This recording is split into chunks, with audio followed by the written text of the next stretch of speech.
На протяжении десятилетий Швеция считалась воплощением сексуальной свободы. Настолько, что президент Дуайт Эйзенхауэр возмущался тем, что ее народ склонен к греху, наготе и пьянству. В 1971 году Швеция вслед за Данией стала второй страной в мире, легализовавшей все формы порнографии. Однако в вопросе проституции Швеция проявила гораздо большую строгость. Именно здесь, в 1999 году, возникла так называемая «северная модель», которая криминализировала покупку сексуальных услуг, но не их продажу, с целью снизить спрос и защитить уязвимых женщин. Эта модель получила широкое распространение. За последнее десятилетие ее приняли Франция, Ирландия, Израиль и Шотландия, рассматривает возможность ее внедрения. Теперь Швеция пытается перенести свою реальную северную модель в цифровую сферу.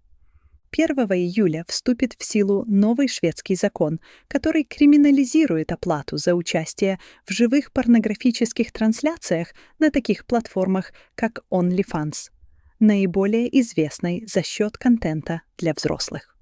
При этом сами исполнители онлайн-сексуальных действий не подпадают под наказание. Нарушителям нового закона грозит до 1 года лишения свободы.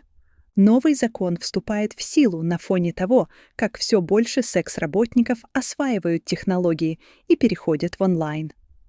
Многие из тех, кто ранее продавал физические сексуальные услуги, уже перешли от уличного поиска клиентов к рекламе в интернете.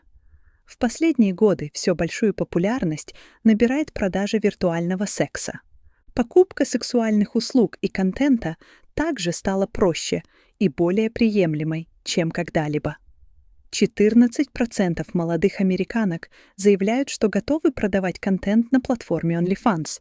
16% говорят, что стали бы сахарными малышками, предлагая общение и часто секс пожилым мужчинам. Границы того, что считается секс-работой, становятся все более размытыми. В Швеции 8% девушек в возрасте от 15 до 19 лет заявили, что отправляли сексуальный контент или встречались с кем-то ради секса в обмен на деньги, часто через профильные приложения.